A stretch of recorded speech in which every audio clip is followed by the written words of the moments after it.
තෙරුවන් සරණයි ආයුබෝවන්.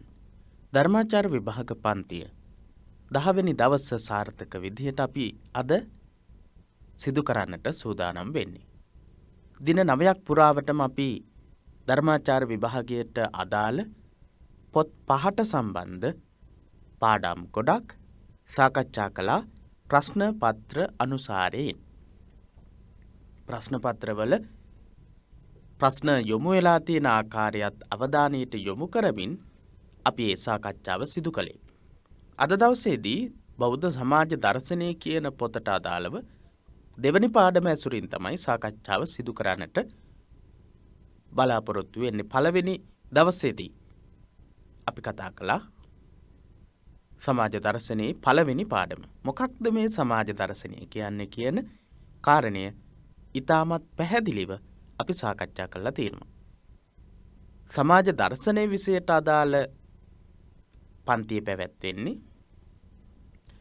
ඉරිදා දවසේ හැම ඉරිදා දවසකම රාත්‍රී 8:00 ඉඳලා 9:00 වෙනකම්. ධර්මාචාර්ය විභාගයේ පොත් 5ටම අදාළ පාඩම් සාකච්ඡා අපි පවත්වනවා බදාදා දවසේ ඉඳලා ඉරිදා දවස දක්වා හැම දවසකම රාත්‍රී 8:00 ඉඳලා 9:00 වෙනකම්. සම්බන්ධ වෙලා නැති අයට සම්බන්ධ වෙන්නට පුළුවන්. ඔබට ගැටලුවක් ඇති කොහොමද සම්බන්ධ වෙන්නේ කියලා අලුතින්ම සම්බන්ධ වෙන කෙනෙක් නම් පිරිවෙන දහම් පාසල කියන YouTube නාලිකාව, පිරිවෙන දහම් පාසල කියන Facebook page එක, පිරිවෙන දහම් පාසල කියන Facebook සමූහය group එක, ධර්මාචාර්ය විභාග පන්ති එකමුතුව කියලා Facebook එකේ මුහුණු පොතේ සමූහයක් තියෙනවා. ඒ සමූහයෙන්ුත් ඔබට මේ පාඩම් සඳහා සම්බන්ධ වෙන්නට පුළුවන්කම තියෙනවා. පිරිවෙන දහම් පාසල කියලා ටයිප් කරද්දී මෙන්න මේ විදිහට ටයිප් කරලා බලන්න. එතකොට අපේ ලාංඡනයේ තියෙනවා මෙන්න මේ විදිහේ ලාංඡනයක්. ඒ ලාංඡනයත් එක්ක තියෙන නාලිකා, පිටු සහ සමූහ වලට ඔබට සම්බන්ධ වෙන්නට පුළුවන්කම හැකියාව තියෙනවා. බෞද්ධ සමාජ දර්ශනය කියන පොතේ දෙවැනි පාඩම පෙරලා ගන්න විශේෂ සටහන් විශේෂ කරුණු සටහන් කරගන්නට ලියා ගන්නට සූදානම් වෙලා හිටියොත් හොඳයි. මොකද විශේෂ කරුණු අපි මේත් එක්කම සාකච්ඡා කරමු. මේත් එක්කම ලකුණු කරගනිමු. මේත් එක්කම පුළුවන් ප්‍රමාණයක් පාඩම් කරගනිමු. පාඩම් කර ගැනීමට වෙන් කරගනිමු. එතකොට අපිට ලේසි මේ පාඩම් ඉදිරියට ඉගෙන ගන්නට. ධර්මාචාර්ය විභාගයේ අනිවාර්යයෙන්ම කරුණු ඉතා හොඳින් අධ්‍යයනය කරලා සමත් විය යුතු විභාගයක්. බොහෝ අය හිතාගෙන ඉන්නවා මේ විභාගය සාමාන්‍ය විදිහට ලියන්නට පුළුවන් කියලා. ඒක සාමාන්‍ය විදිහට ලියන්නට බෑ. ශාස්ත්‍රීය විදිහට අධ්‍යයනය කරලා මේ විභාගයේ සමත් විය යුතුම වෙනවා. එහෙම නැත්නම් මේක සාර්ථක වෙන්නේ නැහැ. ධර්මාචාර්ය විභාගයේ සමත් වීම නිසා විශ්වවිද්‍යාලයට ඇතුළත් කර ගැනීමේදී, විද්‍යාපීඨ අධ්‍යයන කටයුතු වලට ඇතුළත් කර ගැනීමේදී, විශේෂයෙන්ම හාමුදුරුවන් වහන්සේලාට ඒ වගේම විද්‍යාපීඨ සඳහා ඉල්ලුම් කරන දරුවන්ට වැදගත් වෙනවා. රැකී ආරක්ෂා ආදී කටයුතු වලදී සම්මුඛ පරීක්ෂණ වලට ධර්මාචාර්ය විභාගයේ සමත් වෙලා තියෙන එක අමතර ලකුණු ලබා ගැනීමට හේතුවක් වෙනවා. ඉතින් ඒ වගේම වර්තමානයේ වෙනකොට තවත් උනන්දුව වැඩි වෙලා තියෙනවා ධර්මාචාර්ය විභාගයට. පාසල්වල බුද්ධ ධර්මයේ විෂයන් ඉගැන්වීම සඳහා ගුරුපත් වීම ලබා දීමටත් ධර්මාචාර්ය විභාගයේ පහුගිය කාල සීමාවලදී අවධානය යොමු වෙච්ච විභාගයක් බවට පත් වුණා. හොඳයි. බෞද්ධ සමාජ සංකල්පය තමයි දෙවෙනි පාඩම සමාජ දර්ශනයේ පොතේ. අපි මේ ජීවත් වෙන සමාජය එක්ක අපි සම්බන්ධතා පවත්වනවා. ඒ සම්බන්ධතා ප්‍රසන්න අර්ථ සම්පන්න සම්බන්ධතා සමූහයක් කරගන්නට ඕන. අපි සම්බන්ධතා පවත්වනවා. ඒ සම්බන්ධතා ආවට ගියාට පවත්වන සම්බන්ධතා නෙවෙයි. අපි ජීවත් වෙන සමාජයත් එක්ක අපි සමාජ සම්බන්ධතා පවත්වන්නට ඕන. ඒ සමාජ සම්බන්ධතා ප්‍රසන්න අර්ථ සම්පන්න සම්බන්ධතා වෙන්නට ඕන. එහෙම අපි ඇයි ප්‍රසන්න සහ අර්ථ සම්පන්න වූ සමාජ සම්බන්ධතා බවට පත් කරගන්නේ? අන්‍යෝන්‍ය සුහදතාවේ අන්‍යෝන්‍ය වශයෙන් සුහදතාවයේ තියෙන්නට ඕන. එකිනෙකා අතර පවතිනා වූ සුහදතාවය කියලා කියන්නේ හොඳ හිතකින් හොඳ හදවතකින් අනිත් අයත් එක්ක කටයුතු කරන්නට ඕන. ඒ වගේම ගෞරවය රැකගනිමින් ගෞරවය පූජ්‍ය පක්ෂය ඒ වගේම ගුරුවරු ශිෂ්‍යයෝ විදිහට දෙමව්පියෝ දරුවෝ හැටියට සේව්‍ය සේවක විදිහට ඒ අංශවලට සමාජයේ තියෙන අංශ අපි බෞද්ධ ඉගැන්වීමට අනුව කතා කරන්නේ වැඩිහිටියෝ සහ පොඩි දරුවෝ ගුරුවරු සහ ශිෂ්‍යයෝ මේ අයත් එක්ක ගෞරවයෙන් කටයුතු කරන්නට ඕන. ගුරුවරයාගේ ගෞරවය තබාගෙන කටයුතු කරන්නට ඕන. ගුරුවරයාට ශිෂ්‍යයා විසින් ගෞරවය ලබා දෙමින් කටයුතු කරන්නට ඕන. ඒ විදිහට සමාජ සම්බන්ධතා අන්‍යෝන්‍ය සුහදතාවයේ ගෞරවය රැකගනිමින් ජීවත් වීම සඳහා අපිට අනිවාර්යයෙන්ම ප්‍රසන්න සහ අර්ථ සම්පන්න සමාජ සම්බන්ධතා සමූහයක් අවශ්‍ය වෙනවා. මේ සඳහා උපදේශ සමූහයක් බුදු සමයෙන් ලබා දෙනවා. උපදේශ සමූහයක් ලබා දීලා තියෙනවා බුදුදහම තුලින්. අන්‍යෝන්‍ය අර්ථ සම්පන්න වූ හැසිරීමක් ඇති කර ගැනීම සඳහා අර්ථ සම්පන්නව සමාජයේ ජීවත් වීම සඳහා අවශ්‍ය උපදේශය බුදුදහම තුලින් ලබා දීලා තියෙනවා. එහෙනම් අපි ප්‍රධාන වශයෙන් කතා කරන්නේ බෞද්ධ සමාජ සංකල්පය කියන එක අන්‍යෝන්‍ය වශයෙන් සුහදතාවය ඇති කර ගනිමින් ගෞරවය රැක ගනිමින් කොහොමද සමාජයත් එක්ක සම්බන්ධතා පවත්වන්නට ඕන කියන කාරණය අපි මෙතනදී කතා කරන්නේ. විවිධ භූමිකාවන් පදනම් කර ගනිමින් අපෙන් සමාජයට ඉටුවේ යුතු යුතුයකම් ගැන බුදු සමය උගන්වන්නේ අර්බුද වලින් තොර සමාජ රටාවක් ඇති කිරීම පිණිසයි. අපි දන්නවා විවිධ භූමිකාවන් තියෙනවා. ගුරු භූමිකාව, ශිෂ්‍ය භූමිකාව, දෙමව්පියන්ගේ භූමිකාව, දරුවන්ගේ භූමිකාව, පූජ්‍ය පක්ෂයේ භූමිකාව, දායක පක්ෂයේ භූමිකාව. ඒ විදිහට භූමිකා ගොඩක් බුදුදහම තුලින් දක්වනවා. ඒ විතරක් නෙමෙයි.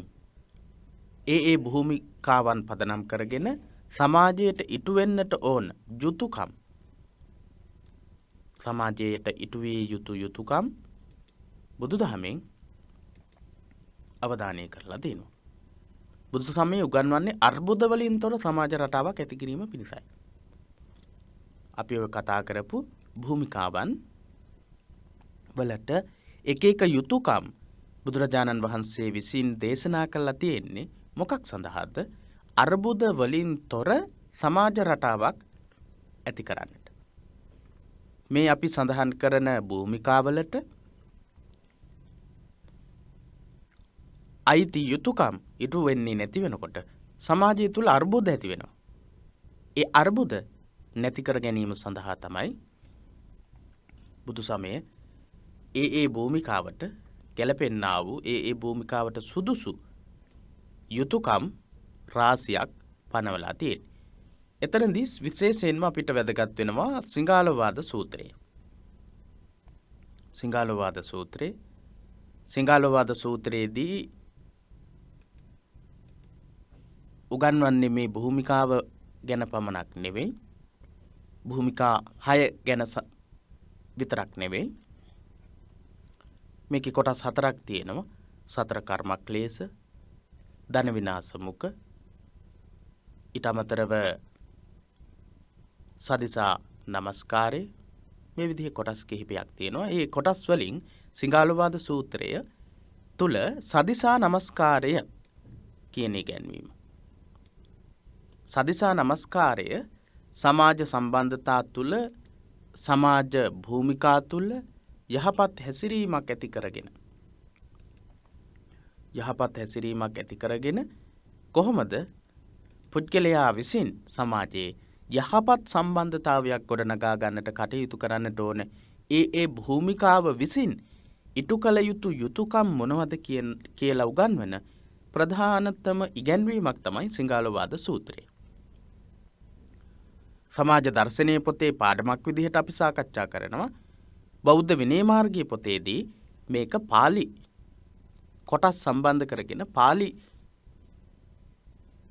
සූත්‍ර දේශනාව විදිහට අපිට සාකච්ඡා කරන්නට තියෙනවා. ඒ නිසා සමාජ දර්ශනයේ පොතටත් බෞද්ධ විනය මාර්ගයේ පොතේදීත් මේ සිංහලවාද සූත්‍රයේ සිංහලක සූත්‍රයේ සාකච්ඡාවට භාජනය වෙනවා. අපි ඊළඟ පාඩම්වලදී සාකච්ඡා කරනවා මේ යුතුයකම් මොනවද කියලා. මෙතනදී අපි කතා කරන්නේ සමාජයේ යහපත් සම්බන්ධතා පවත්වාගෙන යාම සඳහා බුදුරජාණන් වහන්සේ විසින් එක එක භූමිකාවට දේශනා කරලා තියෙන යුතුයකම් අන්තර්ගත වෙන සූත්‍ර දේශනාවක් තියෙනවා කියලා කතා කරනවා. උදාහරණයක් විදිහට තමයි මේ සූත්‍ර දේශනාව අපි කතා කරන්නේ. නැවත වතාවක් බලන්න. විවිධ භූමිකාවන් පදනම් කරගනිමින් අපෙන් සමාජයට ඊට විය යුතු යුතුයකම් ගැන බුදුසමය උගන්වන්නේ අර්බුද වලින් තොර සමාජ රටාවක් ඇති කිරීම පිණිසයි. සිංහලවාද සූත්‍රයේ සදිසා නමස්කාරය මීට හොඳම නිදසුනකි. එහෙම තමයි විස්තර කරලා තියෙන්නේ. ඊළඟට අපි බලමු සදිසාවට තම යුතුයකම් ඉටු කළ විට සෑම පුද්ගලයෙකුගේම අයිතිවාසිකම් සුරැකෙන හේයින් හැමදෙනම සතුටින් වෙසෙති. එක එක දිසාවට අයිති යුතුයකම් මනවින් ඉෂ්ට වෙනකොට හැමදෙනාම සතුටින් ඉන්නවා. අයිතිවාසිකම් සම්පූර්ණ වෙනවා. දෙමව්පියන් විසින් දරුවන් වෙනුවෙන් කළ යුතු යුතුයකම් ටික ඉෂ්ට වෙනකොට දරුවන්ගේ අයිතිවාසිකම් ටික සුරැකෙනවා.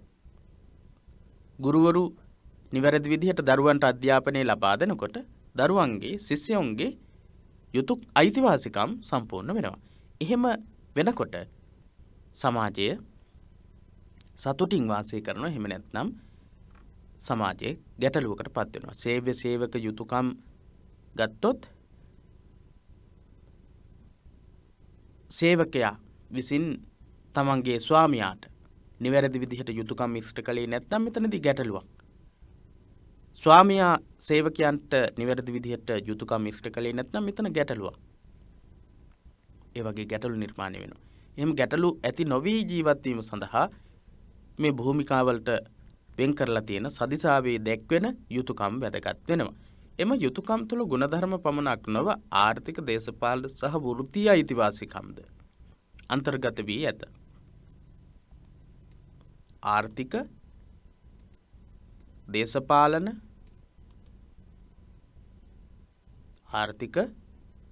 දේශපාලන සහ වෘත්තීය අයිතිවාසිකම් සේව්‍ය සේවක යුතුයකම් ගැන කතා කරනකොට ඒක වෘත්තීය අයිතිවාසිකම් පිළිබඳ ඉගැන්වීමක් තමයි තියෙන්නේ. ආර්ථික දේශපාලන සහ වෘත්තීය අයිතිවාසිකම්ද අන්තර්ගත වී ඇත. එම යුතුයකම් පද්ධතිය සමාජයේ අවශ්‍යතා රාශියක් ගැන මනවින් සිතාමතා සකස් කළ ආචාර ධර්ම මාලාවක් බව පැවසිය හැක. මේ ආචාර ධර්ම පද්ධතිය සිංහලවාද සූත්‍රයේ උගන්වන ආචාර ධර්ම පද්ධතිය හොඳ අධ්‍යයනයක් සමාජය ගැන කරලා ඒ සමාජයේ අවශ්‍යතාවයක් තියෙන අංශ කිහිපයකට අවශ්‍ය කරුණු තමයි ඉදිරිපත් කරලා තියෙන්නේ. එම යුතුයකම් පද්ධතිය සමාජයේ අවශ්‍යතා රාශියක් ගැන මනවින් හිතාමතා සකස් කළ ආචාර ධර්ම මාලාවක් බව පැවසිය හැකියි. බුදුරජාණන් වහන්සේ දීර්ඝ කාලයක් සමාජය ගැන අධ්‍යයනය කරලා ඒ විදිහේ සමාජ අවශ්‍යතාවයක් තිබුණා කියලා තේරුම් ගත්ත නිසා තමයි සිංහලවාද සූත්‍රය දේශනා කරලා තියෙන්නේ. මෙබඳු අන්‍යෝන්‍ය යුතුයකම් ජාලයක් තුළ පුද්ගලයන් රඳවන ලද්දේ පුද්ගලයන් විශේෂ සමාජ සන්දර්භය අතිශයින් වැදගත් වන බව පිළිගෙන ඇති හේිනි. මෙබඳු අන්‍යෝන්‍ය යුතුයකම් ජාලයක් කියලා කියන සමූහයක්. අන්‍යෝන්‍ය යුතුයකම් ජාලයක් තුළ පුද්ගලයන් රඳවන ලද්දේ යුතුයකම් ජාලයක් තුළ පුද්ගලයාව නතර කරලා තියෙන රඳවලා තියෙන්නේ. එහෙම නැත්නම් එක පුද්ගලයන්ට යුතුයකම් මාලාවක් ඉදිරිපත් කරලා තියෙන්නේ පුද්ගලයා විශේෂ සමාජ සන්දර්භය මොකක්ද මේ දර්පය කියලා කියන්නේ. අපි උඩින් කතා කරපු භූමිකාව කියන එකම තමයි මෙතනදී කියවෙන්නේ. පුද්ගලයා විසේ සමාජ සන්දර්භය අතිශයින් වැදගත් වන බව පිළිගෙන ඇති. සමාජයට එක එක පුද්ගලයාගේ හැසිරීම, එක එක පුද්ගලයාගේ අදහස් සුදහස්, ක්‍රියාකලාපයන් මේ හැම එකක්ම වැදගත් වෙනවා. ඒ නිසා තමයි අන්‍යෝන්‍ය යුතුයකම් ජාලයක් එක්ක පුද්ගලයාව සම්බන්ධ කරලා තියෙන්නේ. පුද්ගලයාට අනුබද්ධ කරලා තියෙන්නේ. ඒ යුතුයකම් ඉෂ්ට වෙන්නේ නැති වෙනකොට සමාජය තුළ ගැටලු නිර්මාණය වෙනවා. ඒ නිසා එක එක පුද්ගලයාට වෙන වෙනම යුතුයකම් දක්වලා තියෙනකොට සමස්ත සමාජයේම මේ යුතුයකම් අනුව ක්‍රියාවට නැංවෙනවා, ක්‍රියා කරනවා. ඒ නිසා ගැටලු නිර්මාණය වීම අවම වෙනවා. පුද්ගලයෙකු ගුණ යහපත්කම වැඩෙන්නේ තමා ජීවත් වන සමාජයේ වෙත නිවැරදි හා හිතකර ප්‍රතිචාර දැක්වීම තුලින්. පුද්ගලයෙක් ගුණ යහපත්කම් වලින් වැඩෙනවා නම් වැඩෙන්නේ තමන් ජීවත් වෙන සමාජයේ වෙත නිවැරදි සහ හිතකර ප්‍රතිචාර දක්වලා. ගුණ යහපත්කමින් වැඩෙන්නේ. එහෙම නැත්නම් මොකද වෙන්නේ? අයහපත් විදිහට ප්‍රතිචාර දැක්වුවාම ඒ පුද්ගලයා තුළින් සමාජයට අයහපතක් සිද්ධ වෙනවා. සමාජයේ සම්බන්ධයෙන් බුදුසමය ඉදිරිපත් කරන සංකල්පය කවරක්දයි පැහැදිලිව තේරුම් ගැනීම මෙහිදී අවශ්‍ය වේ. සමාජයේ පිළිබඳව බුදුසමය දක්වන ආකල්පය මොකක්ද කියලා අපිට ඊළඟට තේරුම් ගන්නට වෙනවා. දැන් අපි මේ කතා කළේ සමාජ භූමිකාවන් වලට අනුව බුදුරජාණන් වහන්සේ සිංහාලෝවාද වගේ සූත්‍ර දේශනාවලදී එක එක පුද්ගලයාට යුතුයකම් මාලාවක් දක්වලා තියෙනවා.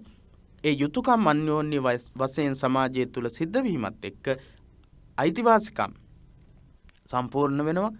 සම්පූර්ණ වූ අයිතිවාසිකම් සහිත සමාජයක් තුළ ගැටලු නිර්මාණය වීම අවම වෙනවා කියලා අපි කතා කළා. ඒ වගේම තමයි පුද්ගලයා විසින් සමාජය තුළ යහපත් විදිහට හැසිරෙන එක මුළු සමස්ත සමාජයටම බලපෑමක් එල්ල කරනවා. ඒ වගේම සමාජය තුළ ක්‍රියාත්මක වෙන්නා වූ තත්ත්වය එක එක පුද්ගලයාටත් බලපෑම් එල්ල කරන්නට පුළුවන්. ඒ නිසා තමයි බුදුදහම තුළ මේ විදිහේ ඉගැන්වීමක් කරලා තියෙන්නේ කියලා අපි කතා කළේ. ඊළඟට අපි බලමු මිනිසා ජීවත් වන ජීවී හා අජීවී සමස්ත පරිසරයම ඔහුගේ පැවැත්ම හා සම්බන්ධ වන බව මෙහිලා අමතක කළ නොහේ. සාමාන්‍ය අපි ජීවත් වෙන සමාජයේ පරිසරය කොටස් දෙකකට බෙදන්න පුළුවන්. එකක් තමයි ජීවී පරිසරය. අනිත් එක අජීවී පරිසරය. අපි ජීවත් වෙන පරිසරයේ ඉන්න මිනිස්සු, සත්තු, සිව්පාවෝ ඒ හැම දෙයක්ම ඊළඟට අජීවී පරිසරය කිව්වම ගස් කොළන්, ඇලදොල, ගංගා මේ හැම දෙයක්ම අජීවී පරිසරයට ඇතුළු වෙනවා. මේ හැම එකක්ම සමස්ත පරිසරයේම ඔහුගේ පැවැත්ම හා සම්බන්ධ වන බව මෙහිලා අමතක කළ නොහේ. ජීවී පරිසරයත් අජීවී පරිසරයත් කියන දෙකම හැම පුද්ගලයෙක්ගේම ජීවිතයත් එක්ක සම්බන්ධයි. මහාචාර්ය කෝගන් මිසුනෝ කියන පඬිවරයා මේවා මතක තබා ගන්න. පවසන්නේ බුදුදහමේ ඉගැන්වීම අනුව එක් අයෙක් නම් හැමදෙනා නම් එක් අයෙක්මය. එක් අයෙකුගේ ක්‍රියාවක් සමස්ත ප්‍රජාවටම හොඳට හෝ නරකට බලපායි. එහෙයින් අප වටා ඇති ලොවත් සමාජයත් එකම සමස්තයකි. මිසුනෝ පවසන්නේ එක් අයෙක් නම් හැමදෙනා නම් එක් අයෙක්මය. එක් අයෙකුගේ ක්‍රියාවක් සමස්ත ප්‍රජාවටම හොඳට හෝ නරකට බලපායි. එහෙයින් අප වටා ඇති ලොවත් සමාජයත් එකම සමස්තයකි කියලා තමයි මහාචාර්ය කෝගන් මිසුනෝ කියන පඬිවරයා ප්‍රකාශ කරන්නේ. මේකෙන් අපිට පැහැදිලි වෙනවා එක් අයෙක් නම් හැමදෙනාමයි. එක් අයෙක්ගේ බලපෑම හැමදෙනාටම බලපෑමක් කරනවා කියන අදහස් මේ කියන්නේ. හැමදෙනා නම් එක් අයෙක්මයි. හැමදෙනාගේම බලපෑම එක් අයෙක්ට ලැබෙන්න පුළුවන් සමාජය තුළ. එක් අයෙකුගේ ක්‍රියාවක් සමස්ත ප්‍රජාවටම හොඳට හෝ නරකට බලපායි. එක්කෙනෙක්ගේ ක්‍රියාව, එක්කෙනෙක්ගේ හැසිරීමක් සමස්ත සමාජයටම බලපෑමක් එල්ල කරන්නට පුළුවන්. මහාචාර්ය කෝගන් මිසුනෝ කියන පඬිවරයා තමයි මේ අදහස ප්‍රකාශ කරලා තියෙන්නේ. රජ කෙනෙකු විසින් රක්ෂාවරණයේ සැපිය යුතු රජය ගැන පවසන විට මානව සංහතියේ පමණක් නොව සිව්පාවුන් හා කුරුල්ලන්ද ඇතුළත් කර දක්වා ඇත්තේ එහෙයිනි. රක්කාවරණ ගුත්තිං මිග පක්කීසු. දස සක්විතිවත් වල දක්වනවා රක්කාවරණ ගුත්තිං මිග පක්කීසු. ආරක්ෂාව සැපිය යුතුයි සතා සිව්පාවාට පවා කියන අදහස. අන්න ඒ ඉගැන්වීම නිසා තමයි පස්සේ කාලයේදී රජවරු ගොඩක් අවධානය යොමු කරලා තියෙන්නේ සත්තු සිව්පාවන්ට. බුද්ධදාස රජතුමා වගේ ලංකාවේ හිටපු රජවරු සත්තුන්ට බෙහෙත් කරලා තියෙනවා. ප්‍රසිද්ධ කතාවක් තමයි බුද්ධදාස රජතුමා නාගයෙකුගේ ගෙඩියක් සැරව ගෙඩියක් කඩලා ඒකට බෙහෙත් කරපු අවස්ථාවක් ගැන සඳහන් වෙන ඉතා ප්‍රසිද්ධ කතාවක්.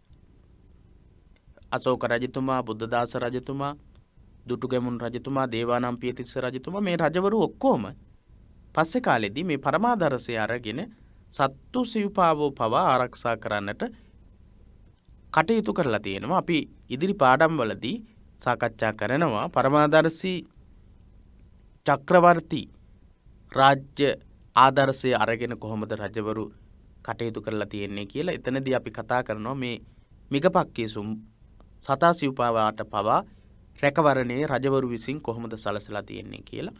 රජ කෙනෙකු විසින් රක්ෂාවරණයේ සැපිය යුතු සමාජය ගැන පවසන විට මානව සංහතියේ පමණක් නොව සිව්පාවුන් හා කුරුල්ලන්ද ඇතුළත් කර දක්වා ඇත්තේ එහෙයිනි. ඒ විදිහට දක්වනවා. ලොව ප්‍රථම පසු චිකිත්සාව බෞද්ධාධිරාජ අශෝකයන් විසින් අරඹන ලද්දේ මේ සංකල්පයේ ආభాසය නිසාය. ප්‍රථම පසු චිකිත්සාව කවුද ආරම්භ කරන්නේ? අධිරාජ්‍ය බෞද්ධාධිරාජ අශෝකයන් විසින්. බෞද්ධාධිරාජ අශෝක රජතුමා විසින් තමයි පළවෙනිම පසු චිකිත්සාව සතුන් සඳහා වෛද්‍ය ක්‍රමයක් ආරම්භ කරලා තියෙන්නේ. මේ බෞද්ධ ඉගැන්වීම බෞද්ධ අදහස සමස්ත සමාජය තුළ ජීවී අජීවී පරිසරයම රැකගත යුතුයි. ආරක්ෂා කළ යුතුයි. පාලකයා විසින් ජීවී අජීවී කියන සමස්ත සමාජයේම පරිසරයේම ආරක්ෂා කරගත යුතුයි, ආරක්ෂා කළ යුතුයි කියන බෞද්ධ ඉගැන්වීම. එනිසා තමයි මේ පසු චිකිත්සාව කියන එකත් සමාජය තුළ ක්‍රියාත්මක වෙලා තියෙන්නේ. අපි මේ කරුණු දස සක්විතිවත් පාලකයන් විසින් කොහොමද රැකවරණය රටකට ප්‍රදේශයකට සැපිය යුත්තේ කියන එක කතා කරනවා. අපි සමස්තයක් විදිහට ගත්තොත් එහෙම රජතුමාගේ ඉඳලා පුංචිම කෙනා දක්වා බුදුරජාණන් වහන්සේගේ ඉගැන්වීම තමයි ජීවි අජීවි සමස්ත පරිසරයේම රැකගත යුතුයි කියන අදහස. සමස්ත විශ්වයේම උපන් නූපන් දිවි දිසි අදිසි ළඟ දුර හැම ආකාරයෙන්ම සත්වයන්ට මෙත් වඩන සේද උඩ යට හා හරස් සිව් දෙසින් සතුරු බවක් නැතිසේ සිතන ලෙසද කරණීය මෙත්ත සූත්‍රයෙන් ඉගැන්වෙන්නේද මෙම සංකල්පයමයි. කරණීය මෙත්ත සූත්‍රය අපිට වැදගත් වෙන සූත්‍ර දේශනාවක්. හැමදෙනාටම කියන්නේ සමස්ත විශ්වයේම නූපන් නූපන්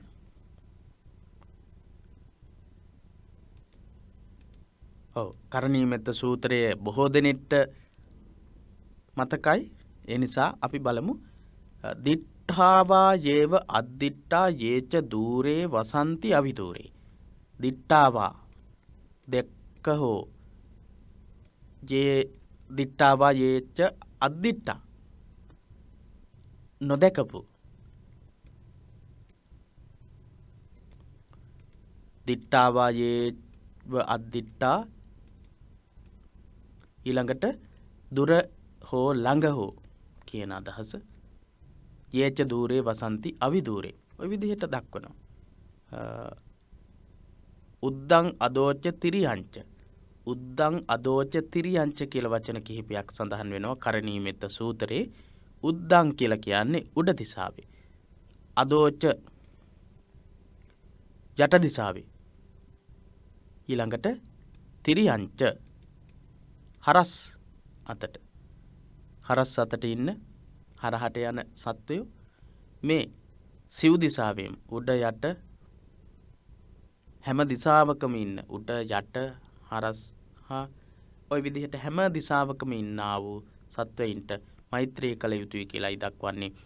සබ්බේ සත්තා භවන්තු සුඛිතත්තා. සියලු සත්වයෝ සුවපත් වෙත්වා කියන අදහස තමයි බෞද්ධ ඉගැන්වීමේ තියෙන්නේ. මෙසේ පුළුල් ව්‍යුහයක් තුළ ජීවත් වන මිනිසයන් විසින් තම සමාජ චර්යාව සජීව හිතකාමී පිළිවෙතක් බවට පත් කර ගන්නා හේයින් එය නූතනිකයන් ඉදිරිපත් කරන මානව හිතවාදයට වඩා බෙහෙවින් පුළුල් බව කිව යුතුව තිබේ. මේ විදිහට ගත්තම බුදුදහමේ ඉගැන්වෙන සමාජ හිතවාදය විශාල පරාසයක් තුළ විහිදෙනවා.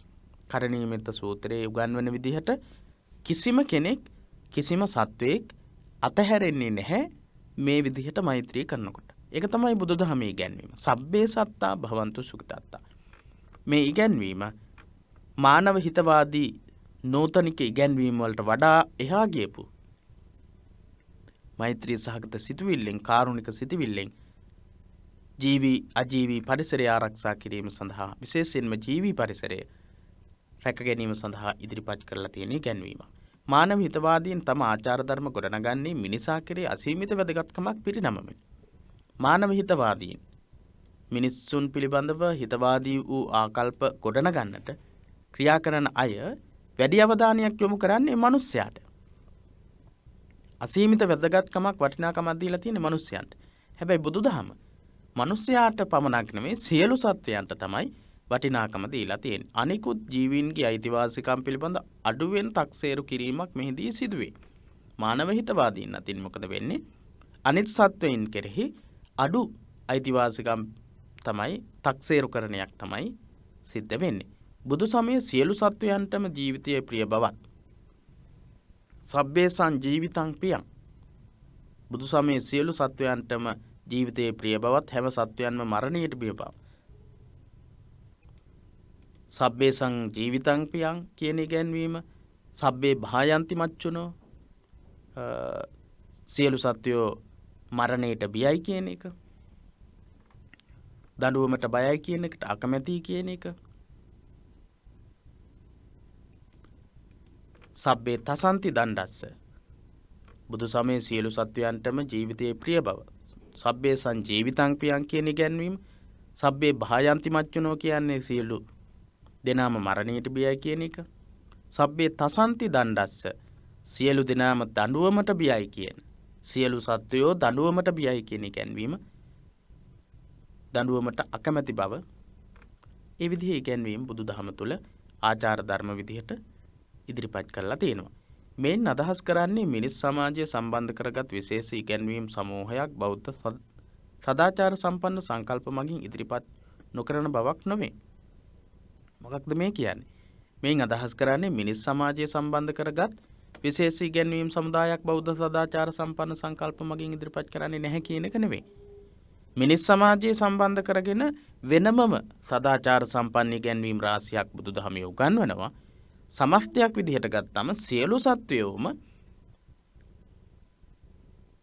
යහපත් වූ තත්වයෙන් ජීවත් වෙත්වා කියන ජීවත් වීම සඳහා වටපිටාව සැකසිය යුතුයි කියන අරමුණෙන් තමයි කටයුතු කරන්නේ. මිනිසාට අවධානය යොමු කරමිනුත් විශේෂ ඉගැන්වීම් රාශියක් බුදුදහම තුළ ඉගැන්වෙනවා. බුදු සමයේ සමාජ සංකල්පයේ පුළුල් මට්ටමින් සමස්ත ජීවී සංහතියම හසු කරගන්නා අතර ධර්මයේ පිළිපැදීමෙන් ප්‍රයෝජන ලද හැකි ජීවීන් වශයෙන් දෙවියන් හා මිනිසුන් වෙන්කොට හඳුනා ගනී. සබ්බේ සත්තා භවන්තු සුඛිතත්තා කියන ඉගැන්වීමට අනුව සියලු සත්වයෝ කියන ඉගැන්වීම ප්‍රධාන කරගත්තත් ඒ සත්‍යයන් අතර ධර්මයේ පිළිපැදීමෙන් ප්‍රයෝජන ලද හැකි ජීවීන් ධර්මයේ පිළිපැදීමෙන් ප්‍රයෝජන ලද හැකි පිරිසක් විදිහට දෙවියන් සහ මිනිසුන් වෙන් කරලා හඳුනා ගන්නවා බුදුදහම තුල. බුදුදහම තුල විශේෂ වර්ගීකරණයක් වෙනවා මිනිස්සු සහ දෙවියන්. ඒ අය විශේෂ වෙන්නේ ඇයි? බුදුදහමේ උගන්වන විදිහට ධර්මයේ පිළිපැදීමෙන් ප්‍රයෝජන ලබා ගන්න පුළුවන් අය විදිහට. තිරිසංගත සත්වයින්ට ධර්මයේ පිළිපැදලා ප්‍රයෝජන ලබා ගන්නට බැහැ. බුදුදහමේ උගන්වන විදිහට ධර්මයේ පිළිපැදලා ප්‍රයෝජන ලබා ගන්නට පුළුවන් දෙවියන්ට සහ මිනිසුන්ට. එහෙයින් බුදුරදුන් ශාස්තෘවරයෙකු ලෙස හඳුන්වන විට උන්වහන්සේ සත්තා දේව මනුස්සානං හෙවත් දෙව් මිනිසුන්ගේ ගුරුවරයා වශයෙන් නම් කරනු ලැබේ. බුදුගුණවල එක ගුණයක් තමයි සත්තා දේව මනුස්සානං. දෙවියන්ට සහ මිනිස්සුන්ට ශාස්තෘවරයා ගුරුවරයා වෙච්ච නිසා තමයි බුදුරජාණන් වහන්සේ සත්තා දේව මනුස්සානං කියලා කියන්නේ. එහෙනම් බුදුරජාණන් වහන්සේ දෙවියන්ට සහ මිනිසුන්ට ශාස්තෘවරයෙක් විදිහට සමාජයේ යහපත් විදිහට ජීවත් වීමට ඒ වගේම ජීවි පරිසරය තුළ වටිනාකම ලබා දීලා තියෙනවා දෙවියන්ට සහ මිනිසුන්ට. එහෙත් මිනිසුන් ඔබගේ ඍජු සම්බන්ධතා පැවැත්වෙන්නේ මිනිසුන් සමගම හේයින් මානව සමාජය පිළිබඳ සැලසුම් වෙනම සාකච්ඡා කර ඇති බවද කිව යුතුයි. මිනිසුන්ගේ සම්බන්ධතා පැවැත්වෙන්නේ මිනිස්සුත් එක්ක. ඒ නිසා මිනිස්සුත් එක්ක සම්බන්ධතා පවත්වන්න ඕන කොහොමද කියලා. ඒ පැවැත්ම ඇති කරගන්නේ කොහොමද කියලා බුදුදහමේ වෙනමම කතා කරලා තියෙනවා. එහෙයින් බුද්ධ ශ්‍රාවක සමාජය පිළිබඳව පවත්නා විශේෂ සංකල්පය මනුෂ්‍ය සමාජය පරිමිත කරගනිමින් සිව්වනක් පිරිස ලෙස පෙළගස්වනු ලැබේ. මනුෂ්‍ය සමාජයේ ප්‍රමාණාත්මක කරගනිමින් බුද්ධ ශ්‍රාවක සමාජය පිළිබඳව පවතින විශේෂ සංකල්පය තමයි මනුෂ්‍ය සමාජය ප්‍රමාණාත්මක කරගනිමින් සිව්වනක් පිරිසක් ලෙස භික්ෂු භික්ෂුණී උපාසක උපාසිකා කියන කණ්ඩායම් 4ක් යටතේ තමයි සාකච්ඡා කරන්නේ. භික්ෂු භික්ෂුණී උපාසක උපාසිකා කියන 4. බුදුරදුන්ගේ සිව්වනක් පිරිස හඳුන්වා ඇත්තේ භික්ෂු භික්ෂුණී උපාසක උපාසිකා නමින්. මේ තමයි සිව්වනක් පිරිස. මේ සිව්වනක් පිරිස අනුව තමයි බුදුදහමේ වර්ගීකරණය වෙලා තියෙන්නේ. භික්ෂු භික්ෂුණී උපාසක උපාසිකා. මෙවන් ව්‍යුහයක් තම ශ්‍රාවක පිරිස අතර පෙළ ගැසෙනු දැක්මේ අභිප්‍රායක් බුදුරදුන් වෙත බුදු වූ අලුත පටන්ම පැවති බව මහා පරිනිර්වාණ සූත්‍රයේහි දැක්වේ. මහා පරිනිර්වාණ සූත්‍රයේ දැක්වෙනවා මාරයා ඇවිල්ලා බුදුරජාණන් වහන්සේට ඇරයුම් කරන අවස්ථාවන් වලදී පිරිනිවන් පානට කියලා ඇරයුම් කරන වෙලාවේදී බුදුරජාණන් වහන්සේ එහෙම කැමති වෙන්නේ නැහැ. ඒකට හේතුව මොකක්ද කියලා පහලින් අපි බලමු. බුදුරදුන් සියලු කෙලෙසුන් නසා බුදු වූ පසු දහම් දෙසන්නට සැරසෙති. බුද්ධත්වයට පත් වෙලා ධර්මයේ දේශනා කරන්න ලෑස්ති වෙනවා. උන්වහන්සේට ඉක්මනින්ම පිරිනිවන් පාන්නේයි ඇරයුමක් මාරයාගෙන් ලැබුණු බව එම සූත්‍රයේ කියවේ. පරිනිබ්බාන සූත්‍රයේ කියවෙනවා බුදුහාමුදුරුවන්ට කියනවා මේ මාරය ඇවිල්ලා ඉක්මනින්ම පිරිනිවන් පාන්න. බුද්ධත්වයේ ලද පසු තවදුරටත් සසරේ දුක් විඳීමෙහි අවශ්‍යතාවයක් නැති බව පවසමින් වහාම දුකින් මිදී නිවන් සුව විඳිනසේ මේ ඇරයුම කර ඇත. බුද්ධත්වයට පත් වෙලා ඉන්න හින්දා සංසාර දුකට නැවත වැටෙන්නේ නැති හින්දා ඉක්මනින්ම පිරිනිවන් පාන්නේ. නිවන් සුව විඳින්න පිරිනිවනට පත් වෙන්නට කියන ඇරයුම තමයි කරලා තියෙන්නේ. එහෙත් එම ඇරයුම බුදුරදුන් විසින් ප්‍රතික්ෂේප කර ඇත්තේ පිරිනිවන් පාන්නට පෙර විනීත විසරද ධර්මදර ධර්මානුධර්ම ප්‍රතිපන්න දේශනෙහි මෙන්ම ප්‍රතිවාදීන් කරන වැරදි විවරණය කිරීමටද සමත් සිව් පිරිසක් ඇතිවනතුරු තමන් පිරිනිවන් නොපාන බව දක්වමින්. එහෙනම් භික්ෂු සමාජය තුළ එහෙම නැත්නම් සිව්වනක් පිරිස මෙන්න මේ තත්ත්වවලට පත්වෙන එක බුදුරජාණන් වහන්සේගේ අදහස වුණා. අපි මේ කතා කරන්නේ බෞද්ධ සමාජ සංකල්පය ගැන. බෞද්ධ සමාජ සංකල්පයේ ගොඩනැගෙන්නේ භික්ෂු භික්ෂුණී උපාසක උපාසිකා කියන සිව්වනක් පිරිසකයි.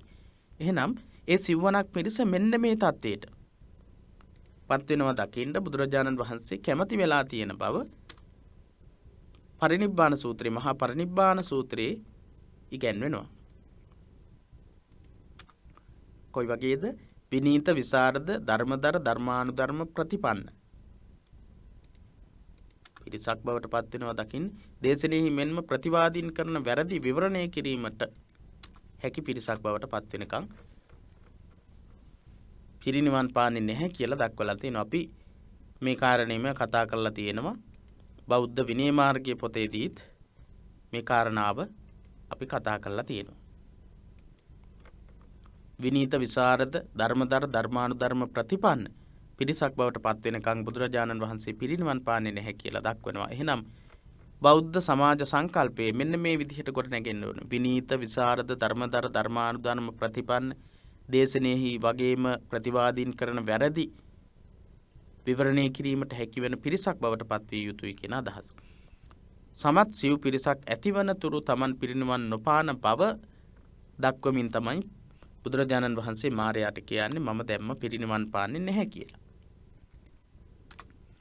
මෙහි විශේෂ වැදගත්කම වන්නේ සිව් පිරිස වෙතින්ම සමාන කෞසල්‍යයන් අපේක්ෂා කරන බව දක්වා තිබීමයි.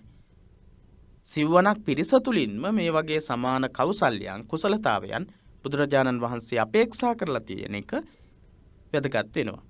අපි කතා කරනවා මේ ධර්මාචාර්ය පාඩම්වලදී විශේෂ වශයෙන් භික්ෂුන් වහන්සේලාට තනතුරු පිරිනැමීම පිළිබඳව දහම් පාසල් අවසාන විභාගයේදීත් අපි කතා කරනවා. එතකොට තනතුරු පිරිනැමීම තුළින් බුදුරජාණන් වහන්සේ සිව් පිරිස තුළම එක හා සමාන වූ කුසලතාවයන් අපේක්ෂා කරලා තියෙනවා. බුදු සමය හදාරා ධර්මානුකූල ජීවිත හැඩගසා ගනිමින් ක්‍රියා කිරීම පිළිබඳ සමාජිකත අපේක්ෂාව එකසේ සමාන බව මෙයින් පෙනීය. බුදු සමය හදාරලා ධර්මානුකූල ජීවිතයක් හැඩගස්වාගෙන ක්‍රියා කිරීම පිළිබඳ සමාජගත අපේක්ෂාව එකක්. බුදු සමය හදාරලා ධර්මානුකූල ජීවිතයක් හැඩගස්වාගෙන ක්‍රියා කිරීම තුළින් සමාජය තුළ අපේක්ෂා කරන්නේ එක වගේ සමාන වූ අදහසක්. බුදුදහම අනුගමනය කරලා ධර්මානුකූල ජීවිතයක් ගොඩනගාගෙන නිර්වාණ අවබෝධයට පත්වෙන එක තමයි අපේක්ෂාව බවට පත්වෙන. එතකුදු වුවත් එකම ශික්ෂා මාර්ගයක් අනුගමනය කිරීම සඳහා වූ සමාජයක් සිව් පිරිසක් ලෙස වර්ග කිරීමෙහි අර්ථයක් තිබේදැයි ප්‍රශ්න කළ හැකි. කෙනෙක්ට ප්‍රශ්නයක් ගැටලුවක් මතුවෙන්න පුළුවන්. එකම අරමුණක් සීල සමාධි ප්‍රඥා දහම් පාසල අවසාන විභාගයේ බෞද්ධ සංස්කෘතිය පොත යටතේත් මේක කතා කරනවා. බෞද්ධ නිර්වාණගාමී මාර්ගය මොකක්ද කියන එක. ඒක සීල සමාධි ප්‍රඥා කියන ත්‍රිශික්ෂාව ආර්ය අෂ්ටාංගික මාර්ගයත් එක්ක සම්බන්ධ වෙච්ච ඉගැන්වීමක්. මේ වගේ එක ඉගැන්වීමක් තුළින් නිර්වාණය සාක්ෂාත් කරගන්නට අපේක්ෂා කරන පිරිසක් සිව් පිරිසක් විදිහට වර්ග කරලා තියෙන එක සාධාරණයිද කියලා ගැටලුවක් මතුවෙනවා. මෙම සිව් පිරිස වෙනස් කරන පදනම කුමක්ද? ඔවුන් අතර ඇති වෙනස්කම් ශික්ෂා මාර්ගයෙහි කවර වෙනසකට තුරුදී පවතීද?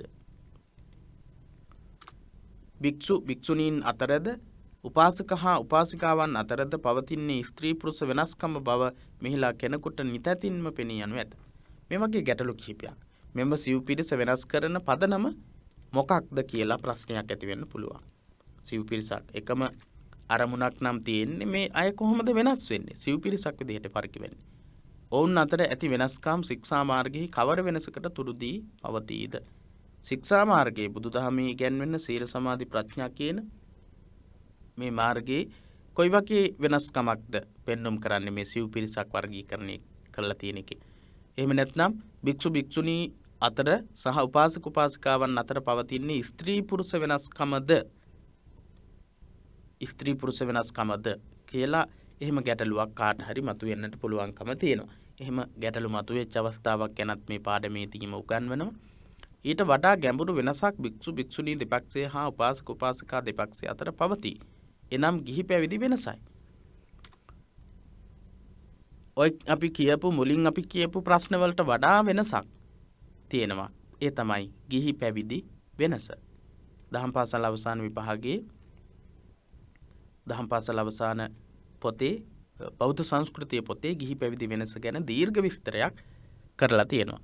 දහම් පාසල් අවසාන විභාගයේ සඳහා මුහුණ දුන්නු අයට මේක පහසුවක් වෙනවා. ඉතින් ගිහි පැවිදි වෙනස.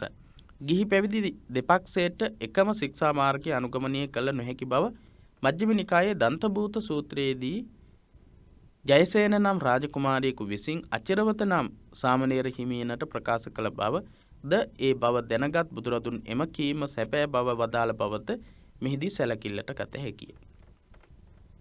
ගිහියන්ට සහ පැවිද්දන්ට එකම ශික්ෂා මාර්ගයක් අනුගමනය කරන්න බැහැ කියන ඉගැන්වීමක් මජ්ක්‍ධිම නිකායේ දන්තභූත සූත්‍රයේ දක්වනවා. ජයසේන නම් රාජකුමාරියෙක් විසින් අචිරවත කියන සාමණේර හාමුදුරුවන්ට තමයි මේක ප්‍රකාශ කරලා තියෙන්නේ. ගිහියන්ට සහ පැවිද්දන්ට එකම විදිහේ ප්‍රතිපත්ති මාලාවක් අනුගමනය කරන්න බෑ. මජ්ක්‍ධිම නිකායේ දන්තභූත සූත්‍රයේදී ජයසේන කියන රාජකුමාරයා අචිරවත කියන සාමණේරයන්ට ප්‍රකාශ කරපු අවස්ථාව බුදුරදුන් විසින් පැහැදිලි කර ඇත්තේ නෛෂ්ක්‍රම්‍ය කළ අයෙකු විසින් කළ යුතු දෙයක් කාමයන් මැද කම්සැප විඳිමින් කාම විතර්කයන්ගෙන් පෙළෙමින් කාමගින්නෙන් දැවෙමින් කම්සැප සොයන අය කෙසේ දැක ගත හැකිද යන්න. බුදුරජාණන් වහන්සේ අවධානය යොමු කරනවා බුදුරදුන් විසින් පැහැදිලි කරනවා නෛෂ්ක්‍රම්‍ය කළ අයෙකු විසින් කළ යුතු දෙයක්. නෛෂ්ක්‍රම්‍ය කියලා කියන්නේ ගිහි බාධක වලින් ගිහි සම්බන්ධතා වලින් බැහැර වෙලා ගියපු කෙනෙක් කරන දෙයක්. කාමයන් මැද කම්සැප විඳිමින් කාම විතරකයන්ගෙන් පෙළෙමින් කාමගින්නෙන් දැවෙමින් කම්සැප හොයන අය කොහොමද විඳගන්නේ කියලා ලබන්නේ කියලා. කාමයන් මැද ඉන්න ගමන් කම්සැප විඳිමින් කාමයන් මැද තමයි ඉන්නේ, කම්සැප විඳිමින් ඉන්නේ, කාම විතරකයන්ගෙන් තමයි පෙළෙන්නේ, හිත නිතරම පෙළෙන්නේ, කාමගින්නෙන් තමයි දැවෙන්නේ, කම්සැප තමයි හොයන්නේ.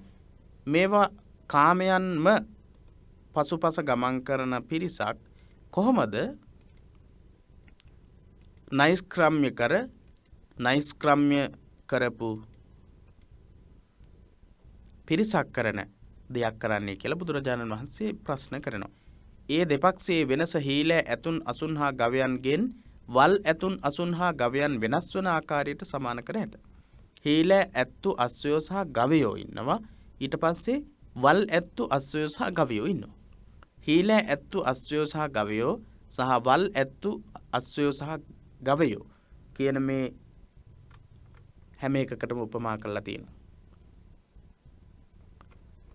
සමාන කරලා තියෙනවා. හීලෑ ඇත්තු මොකද කරන්නේ? හීලෑ ඇත්තුන් ඕනෑම විදිහකට හීලෑ විදිහට අපිට පාවිච්චි කරන්න පුළුවන්. පෙරහැරි අරගෙන යන්න පුළුවන්. ඒ අය හීලෑ වෙලා ඉන්නේ. අස්සයොත් එහෙමයි. ගවයොත් එහෙමයි. ඉතින් වල් අලියෙක් අරගෙන ආවොත් මොකද වෙන්නේ? ඔහු හීලෑ නැහැ. ඔහු අකීකරුයි. ඉන්ද්‍රියයන් দমনය වෙලා නැහැ. අස්සයොත් එහෙමයි. ගවයොත් එහෙමයි. එහෙනම් පැවිදි පක්ෂය හීලෑ ඇත්තු අස්සයෝ සහ ගවයෝ වගේ ඉන්ද්‍රියන් দমনය කරගෙන ඉන්නේ. ගිහි පිරිස වල් ඇත්තු අස්සයෝ සහ ගවයෝ වගේ ධර්ම මාර්ගයේ තුල. මොකද ඒකට හේතුව හිත කය වචනය කියන දොරටු තුනත් සීල සමාධි ප්‍රඥා කියන ශික්ෂා මාර්ගයේ අංග තුනත් නිවන කරාම යොමු කරමින් තමයි පැවිදි පක්ෂයේ කටයුතු කරන්නේ. ඒ නිසා හීලෑ ඇත්තු සහ අස්සයන්ට සහ ගවයන්ට උපමා කරනවා. වල් ඇත්තු සහ අස්සයෝ සහ ගවයන්ට උපමා කරන්නේ කාමයන් විඳිමින් කම්සැපෙහි ඇලෙමින් කාම විතර්කයන්ගෙන් පෙළෙමින් ඉන්න ගිහි ජනතාව. රට්ටපාල කියන සූත්‍රයේදීද මීට සමාන වන අයුරින් ගිහි ජීවිතය හා පැවිදි ජීවිතය සංසන්දනය කරලා තියෙනවා. රට්ටපාල සූත්‍රයේදී දක්වලා තියෙනවා රට්ටපාල පැවිදි වීම පිණිස තම දෙමව්පියන්ගෙන් අවසර ලබා ගත්තේ මෙසේ පවසමි. රට්ටපාල සූත්‍රයේදී දක්වන ඉගැන්වීම රට්ටපාල මෙන්න මෙහෙම ප්‍රකාශයක් කරලා තියෙනවා. තමන්ට පැවිදි භාවයේ ලබා ගැනීම සඳහා පැවිදි වීම සඳහා අවසර ගනිද්දී දෙමව්පියන්ගෙන් මෙන්න මෙහෙම ප්‍රකාශ කරලා අවසර අරගෙන තියෙනවා. බුදුරජාණන් වහන්සේගේ ධර්මයේ මට තේරුම් යන ආකාරයෙන් නම් බ්‍රහ්මචර්ය වාසයේ පිරිසිදුව සම්පූර්ණ කරගන්නට පහසු නැත. බුදුහාමුදුරුවන්ගේ ඉගැන්වීම තුළ ධර්ම මාර්ගයේ තුළ බ්‍රහ්මචර්ය වාසය ඒ තරම් පහසුවෙන් පිරිසිදු කරගන්න පුළුවන් එකක් නෙමෙයි, පහසුවෙන් කරන්න පුළුවන් දෙයක් නෙමෙයි. එහෙයින් ගෘහවාසය අතහැර අනගාരികත්වයට පිවිසෙන්නට අදහස් කරමි. ඒ නිසා මම ගිහිගේ අතහැරලා පැවිදි භාවයට පත් වෙන්න අදහස් කරනවා කියලා දක්වනවා. රට්ටපාල තමන් පැවිදි වෙන්න අවසර ඉල්ලමින්. තමන් පැවිදි වෙන්න අවසර ඉල්ලන්නේ බුදුරජාණන් වහන්සේගේ ධර්මයේ මට තේරුම් යන ආකාරයෙන් නම් බ්‍රහ්මචර්ය වාසයේ පිරිසිදුව සම්පූර්ණ කරගන්නට පහසු නැත. බ්‍රහ්මචර්ය වාසය එහෙම නැත්නම් ශාසනික ප්‍රතිපදාවේ යෙදিলা නිර්වාණ අවබෝධය ලබා ගැනීම ඒ තරම් පහසු කාර්යයක් නෙවෙයි. ඒ නිසා ගෘහවාසයෙන් මිදෙන්න වෙනවා. ගෘහවාසයේ බැඳීම් එක්ක පුළුවන් කමක් නැහැ නිවන් අවබෝධ කරගන්නට කියලා රටපාල ඒ විදිහේ ප්‍රකාශයක් කරලා තමයි පැවිදි වෙන්න අවසරය ඉල්ලගෙන තියෙන්නේ. එහෙනම් අපි මේ කතා කරමින් ඉන්නේ ගිහි පැවිදි වෙනස. ගිහි පැවිදි වෙනස ගැන. ගිහියන්ට සහ පැවිද්දන්ට එකම නිර්වාණගාමී මාර්ගයක් තිබුණට ගිහියන්ගේ සහ පැවිද්දන්ගේ ලොකු වෙනසක් තියෙනවා කියන කාරණේ තමයි මේ දිගින් දිගට අපි කතා කරන්නේ. ඊළඟට අපි බලමු ගිහිගේ සම්බාධ සහිත ස්ථානයක් බවත් රජස් කෙලස් දූවිලි බහුල තැනක් බවත් දක්වන රට්ඨපාල පැවිද්ද විවෘත අවකාශයෙන් නිදහස් තැනක් බවත් පැහැදිලි කරයි. රට්ඨපාල සූත්‍රයේම දක්වනවා ගිහිගේ කියලා කියන්නේ බාධා සහිත ස්ථානයක්. රජස් එහෙම නැත්නම් කෙලස් දූවිලි. කෙලස් නැමැති දූවිලි ගොඩක් තියෙන තැනක් විදිහට දක්වනවා. පැවිද්ද කියලා කියන්නේ විවෘත අවකාශය වගේ. පැවිද්ද කියන එක විවෘත අවකාශය. විවෘත අවකාශයේ ආකාශයේ අහස වගේ කියලා තමයි රට්ඨපාල ප්‍රකාශ කරන්නේ. මේ සංසන්දනීය ගෘහස්ත ජීවිතයට වඩා පැවිදි ජීවිතය උසස් බවත්. එහෙයින් ගිහි පැවිදි දෙපක්ෂයට ශික්ෂණ මාර්ග දෙකක් පැවතිය යුතු බවත් හඟවයි. මේ අදහස් වලින් ප්‍රකාශ වෙනවා ගෘහස්ත ජීවිතයට වඩා පැවිදි ජීවිතයේ උසස් බව සහ ඒ නිසාම ගිහි පැවිදි දෙපක්ෂයට ශික්ෂණ මාර්ග දෙකක් තියෙන බව තමයි කියන්නේ. මෙහිදී පැරණි බුදුදහම ගෘහස්තයන්ට යම්කිසි මදිපුංචිකමක් හෝ අසාධාරණයක් කර ඇතැයි විමතියක් යමකුගේ සිතෙහි ජනිත වීමටද ඉඩ ඇත. පැරණි බුදුදහම තුළ ගෘහස්ත අයට යම්කිසි මදිපුංචිකමක් එහෙම සිද්ධ කරලා තියෙනවද?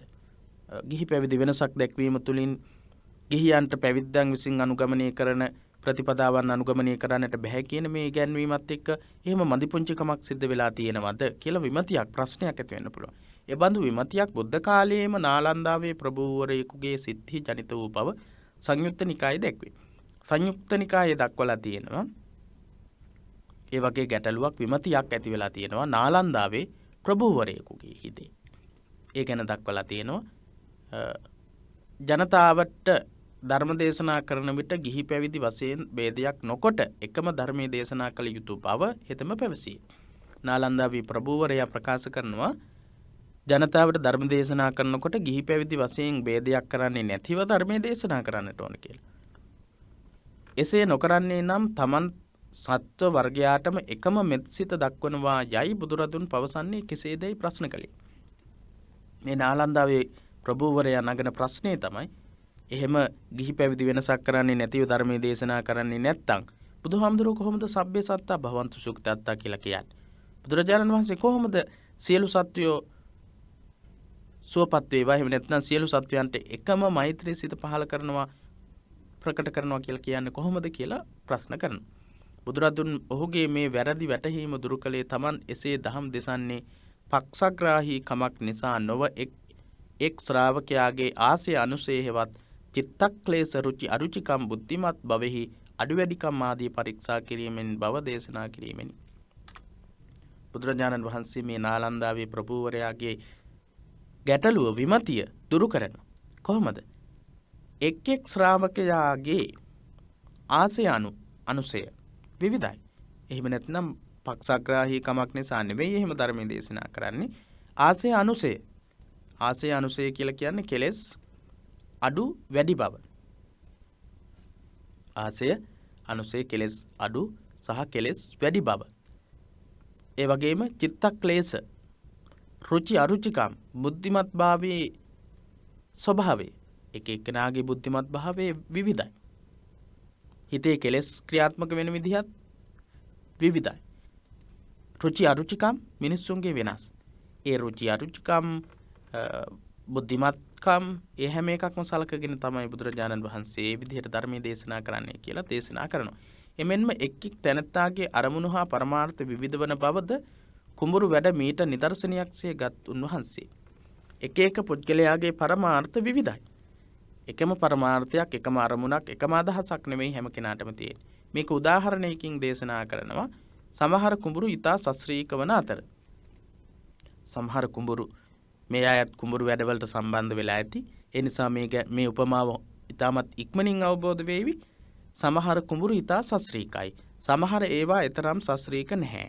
තවත් සමහර කුඹුරු තියෙනවා අතිශයින්ම නිසරු. සමහර කුඹුරු ඊතා සස්ත්‍රීකයි. යම් උත්සාහයක් අරගෙන වී වැපරුවාට පස්සේ හොඳ ආස්වැන්නක් ලැබෙනවා. හැමදාම එහෙමයි. සමහර ඒවා ඊතරම් සස්ත්‍රීක නැහැ. ඒ වුණත් ජීවත් වීම සඳහා මේ කුඹුරු අපි කරනවා. තවත් සමහරක් තියෙනවා කවදාකවත් සාර්ථක වූ සරු ආස්වැන්නක් ලබා ගන්න බෑ. ඒ වගේ කුඹුරු වර්ග 3ක් තියෙනවා. සස්ත්‍රීක කුඹුරු වලින් බුදුරජාණන් වහන්සේ උපමා කරලා තියෙන්නේ පැවිදි ශ්‍රාවකයන්ට. පැවිදි ශ්‍රාවකයෝ ඊටමත් හොඳින් ශාසනයෙන් ප්‍රතිඵල ලබනවා. මධ්‍යම කුඹුරු ගිහි ශ්‍රාවකයන්ට තමයි උපමා කරලා තියෙන්නේ. නිසරු කුඹුරු අන්‍ය තීර්ථක පිරිසට උපමා කරලා තියෙනවා. ඒකෙන් අපිට පැහැදිලි වෙනවා එක එක අයගේ ආසය අනුසය පරමාර්ථ අරමුණු අදහස් බුද්ධිමට්ටම් වෙනස්. ඒ නිසා මේ සස්ත්‍රීක කුඹුරු වගේ ඉන්න පිරිසටත් මධ්‍යම කුඹුරු වගේ ඉන්න ගිහි පිරිසටත් නිසරු කුඹුරු වගේ ඉන්න අන්‍ය තීර්ථක පිරිසටත් එකම විදිහේ ධර්මයක් දේශනා කරන්නට බෑ. බුදුරජාණන් වහන්සේ මේ විදිහට දේශනා කරනවා. එහෙන් කුඹුරේ හැටියට වකාව තෝරාගෙන පෝර දැමීම ආදී සාත්තු කර අස්වැන්න ලබන්නාසේ ගිහි පැවිදි උගත් නූගත් විවිධ ශ්‍රාවකයන්ට විවිධ ක්‍රමවලින් උගන්වනු ලැබේ. විවිධ ක්‍රමවලින් ඒ නිසා ඒ විදිහට උගන්වනවා ඉගැන්වීම් කරනවා කියලා තමයි බුදුරජාණන් වහන්සේ දේශනා කරන්නේ. එහිදී එක් පිරිසක් කෙරේ විශේෂ පක්ෂපාතීකමක් දැක්වීමක් නොමැත. බුදුහාමුදුරුවෝ විශේෂ පක්ෂපාතීත්වයක් දක්වන්නේ ඒ පැවිදි භාවයේද පැවිදි නොවීමද කියන එක නෙවෙයි. ආසය අනුසය බුද්ධි මට්ටම ඒ වගේ කරුණු තමයි පදනම් කරගෙන තියෙන්නේ. හැමදෙනාම එකම ආධ්‍යාත්මික ජයග්‍රහණය කරා මෙහෙයවීම සඳහා වඩාත් උචිත ක්‍රමයට ධර්මයේ දේශනා කිරීම හුදෙක් සමමිත නිසාම කරනු ලබන්නකි. සමාන වූ මෛත්‍රියක් තියෙන නිසාම තමයි ඒ පුද්ගලයාට ධර්මයේ දේශනා කළාම තේරුම් ගන්න පුළුවන් විදිහට ඒ පුද්ගලයාට ඒක වැටහෙන විදිහට දේශනා කරන්නේ. එහෙම නැත්නම් සාරිපුත්ත හාමුදුරුවෝ අපි උදාහරණයකට ගත්තොත් මහා ප්‍රඥ භික්ෂුන් වහන්සේලා අතර අග්‍රස්ථානයට පත්වෙච්ච හාමුදුරුවෝ. උන්වහන්සේට බණ කියන විදිහට කිසිම දෙයක් තේරෙන්නේ නැති කෙනෙක්ට බණ කිව්වොත් ධර්මයේ දේශනා කළොත් මොකද වෙන්නේ? සාරිපුත්ත හාමුදුරුවන් වහන්සේට ඒ ධර්මයේ වැටහෙවි. අර බුද්ධිය මොහුකුරා ගිහිල්ලා නැති, දැනුම වර්ධනය වෙලා නැති, ආසය අනුසය කෙලෙස් තියෙන ඒ කෙනෙක්ට මොකද වෙන්නේ? එතනදී ගැටලුවක් ඇති වෙනවා. ඒ නිසා මොකද බුදුරජාණන් වහන්සේ කරන්නේ? ඒ අයට තේරුම් ගන්න පුළුවන් විදිහටත් සාරිපුත්ත හාමුදුරුවන්ට ධර්මයේ දේශනා කරන උන්වහන්සේට තේරුම් ගන්න පුළුවන් විදිහටත්. ඒ ඇරෙන්න මේ පක්ෂග්‍රාහී කමක් නිසා නෙවෙයි එහෙම ධර්මයේ දේශනා කරන්නේ කියලා බුදුරජාණන් වහන්සේ අනුශාසනා කළා තියෙනවා. ඒ එක් එක් රෝගියාගේ කායික තත්වයට ගැළපෙන පරිදි ඖෂධ විවිධ මාත්‍රාවට අනුව වෙනස් කර යොදන වෛද්‍යවරයෙකුගේ වෙදකම් රටාවට සමාන බව මහායාන ධර්ම ග්‍රන්ථවල විස්තර කර ඇත. අපි කතා කළා බෞද්ධ ඉතිහාසය හා සංස්කෘතිය පොතේදී බුදුරජාණන් වහන්සේගේ මේ ඉගැන්වීම ගැන කතා කළා. වෛද්‍යවරයෙක් රෝගියාට ගැළපෙන මාත්‍රාවට අනුව බෙහෙත් කරන්නේ කොහොමද? ඒ විදිහට තමයි බුදුරජාණන් වහන්සේ ධර්මයේ දේශනා කරන්නේ කියන ඉගැන්වීමක් ගැන අපි කතා කළා මීට කලින් පාඩමේදී. බෞද්ධ ඉතිහාසය හා සංස්කෘතිය පාඩමේදී ඒ පාඩම බැලුවා නම් ඔබට ඒක මතක් වෙන්නට ඕනේ. බුදුදහමේ උසස් අධිගම සියල්ල පැවිදි පක්ෂයටම වෙනස් කර ඇතැයිද ගෘහස්ථයන්ට එතරම් තැනක් හිමි නොවෙතැයිද චෝදනා මුඛයෙන් ලියූ ලේඛකයෝ විරල නොවෙති. බුදුදහම අවධානය යොමු කරලා තියෙන්නේ පැවිදි පක්ෂයට විතරයි, ගිහි පක්ෂයට අවධානය යොමු කරලා නැහැ කියලා චෝදනා කරන පඬිවරු ඉන්නවා. ගිහි මහරහතන් වහන්සේලා කීප නමක් ගැනම බෞද්ධ ඉතිහාසයේ සඳහන් බව අමතක නොකළ යුතුය. ගිහි රහතන් වහන්සේලා කීප දෙනෙක් ගැනම සඳහන් වෙනවා. ඒකෙන් අපිට පැහැදිලි වෙනවා ගිහියන්ට විතරක් නෙවෙයි බුදුදහමේ අවධානය යොමු කරලා තියෙන්නේ කියලා. සෝවාන් සකදාගාමි අනාගාමි අරහත් අධිකමලත් ගෘහස්ථයෝ විශාල පිරිසක් බුදුන් දවස විසූ බවද බුදුරදුන්ගේ පැසසුමට ලක් වූ බවද නොරහසකි. මාර්ගඵල අවබෝධයට පත්වෙච්ච ගිහි පිරිසකුත් ඉඳලා තියෙනවා. ගිහියන් අමතා දේශනා කළ සූත්‍රවල කුලපති පුත්ත, ගහපති පුත්ත, චකෝමී ගහපති පුත්ත, තානේහි ඒ විදිහට තමයි අපි විනය මාර්ගයේ පොතේ සිංහලවත් සූත්‍රයේ කතා කරනකොට ඒක ඔබට හමු වේවි. චකෝමේ ගහපති පුත්ත ඒ විදිහට තමයි පාවිච්චි කරලා තියෙන්නේ. කුලපති පුත්ත, ගහපති පුත්ත ඒ කියන වචන පාවිච්චි කරලා තියෙනවා. ඒකෙන් පැහැදිලි වෙනවා පැවිද්දන්ට වගේම ගිහියන්ටත් බුදුරජාණන් වහන්සේ ගෞරවයෙන් ධර්මයේ දේශනා කළා තියෙනවා. ඒවායින් පැහැදිලි වන්නේ පැවිදි පිරිස මෙන්ම ගෘහපතියන්ද බෞද්ධ ශිෂ්ටාචාරය සඳහා එකසේ වැදගත් බවයි. මේ වගේම පැහැදිලි වෙන්නේ පැවිදි පක්ෂය සහ ගිහි අයත් බුද්ධ ශාසනයට වැදගත් කියන එක. බෞද්ධ සමාජ සංකල්පය ගෘහස්ත හා ප්‍රවෘජිත ක්ෂේත්‍ර දෙකීම පරමාදර්ශී පුද්ගලයන් දෙදෙනෙකු ඉදිරිපත් කරයි. බෞද්ධ සමාජ සංකල්පයේ ප්‍රධාන කොටස් දෙකයි ගෘහස්ත සහ පැවිදි. ගිහි පැවිදි කියන පක්ෂ දෙක. ගිහි පැවිදි කියන පක්ෂ දෙකේ පරමාදර්ශී පුද්ගලයෝ දෙන්නෙක් ඉදිරිපත් කරනවා. පැවිදි ක්ෂේත්‍රයේ උසස්තම පරමාදර්ශී සකලාංග පරිපූර්ණ පුද්ගලයා විදිහට බුදුරජාණන් වහන්සේත් ගෘහස්ත ක්ෂේත්‍රයේ උසස්තම පරමාදර්ශී පුද්ගලයා චක්‍රවර්ති රජතුමා විදිහටත් දක්වනවා. ගිහි පැවිදි උභය ජීවිත රටාවන්හි උත්තරීතර ජයග්‍රහණය නිරූපණය කරන මේ දෙදෙනා එකම ආකාරය ආදාහන සඳහා යෝග්‍ය වන්නේ ඒ නිසා. පරිනිබ්බාන සූත්‍රයේදී දක්වලා තියෙනවා තූපාර්හ පුද්ගලයන් එවැගේම බුදුරජාණන් වහන්සේ ආදාහනය කළ යුතු වෙන්නේ සක්විති රජ කෙනෙක් විදිහට කියන ඉගැන්වීම තමයි පරිනිබ්බාන සූත්‍රයේ දක්වලා තින්නේ. සම්බුද්ධ ආදාහනය කෙසේ කළ යුතු දැයි විමසූ විට එය සක්විති රජෙකුගේ ආදාහනය පරිත්‍තින් කරන්න බුදුරදුන් උපදෙස් දුන්නේ ඒ නිසා. ගිහි පැවිදි සමාජ සදාචාරය සකස් විය යුත්තේ මේ පරමාදර්ශී යුග්මය සක්විති රජතුමා සහ බුදුරජාණන් වහන්සේ කියන පරමාදර්ශ දෙක ආදර්ශයට අරගනිමින්. එහෙනම් අද දවසේදී ධර්මාචාර්ය විභාග පන්තියේදී අපි කතා කළා 10 වෙනි දවස විදිහට සමාජ දර්ශනය දෙවෙනි පාඩම සම්පූර්ණ කතා කළා. විශේෂ කරුණු අවධානය යොමු කළ යුතු කරුණු සියල්ලක්ම අපි මේ වෙද්දී අවධානයට යොමු කරලා තියෙනවා. පහුගිය ප්‍රශ්න පත්‍ර අවශ්‍ය අය දැනුවත් කරන්න මේ වර්ෂවලදී මේ පාඩමට අදාළව 2017 සහ 2018 අවුරුද්දේ මේ පාඩමට අදාළව ප්‍රශ්න ඉදිරිපත් වෙලා තියෙන ප්‍රමාණය අඩුයි. ඒ නිසා මේ එළඹෙන වර්ෂයේදී මේ පාඩම් වලින් ප්‍රශ්න ඉදිරිපත් වෙන්නට පුළුවන්. මේ තුලින් අපි අදහස් කරන්නේ නැහැ මේ පාඩමින් ප්‍රශ්න ඉදිරිපත් වෙන්නේ නැහැ කියලා. මොකද බුදුදහමේ සමාජ සංකල්පයේ සමාජ දර්ශනයේ ප්‍රධානම මාතෘකාවක් තමයි බෞද්ධ සමාජ සංකල්පය කියන එක.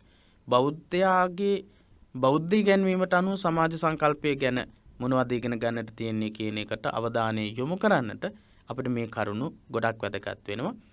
ඒ නිසා අනිවාර්යයෙන්ම මේ පාඩමට ඔබ අවධානය යොමු කළ යුතුයි. මේ පාඩමේ ඉගැන්වීම් අනිකුත් සියලු පාඩම් තේරුම් ගැනීම සඳහා ලොකු ශක්තියක් ලබා දෙනවා. ඒ වගේම ලොකු පැහැදිලි කර ගැනීමක් කරා යන්නට පුළුවන්කම තියෙන මේ මුල් පාඩම් අපි සමාජ දර්ශනය කියන්නේ මොකක්ද කියලා ගිය සතියේදී කතා කළා. මේ සතියේදී බෞද්ධ සමාජ සංකල්පය කියන්නේ මොකක්ද කියලා කතා කළා. එතකොට බෞද්ධ සමාජ සංකල්පයේ යටතේ මේ අපි කතා කරපු සිව්වනක් පිරිස තුල සමාජයේ තුල හැසිරීම ක්‍රියාත්මක වෙන්නේ කොහොමද කියන එක තමයි සමාජ දර්ශනීය පොතට අදාළව අපි කතා කරන්නේ. ඒ නිසා ඒ කාරණාවන් හොඳට මතක තබා ගන්නට කියලා සිහිපත් කරනවා.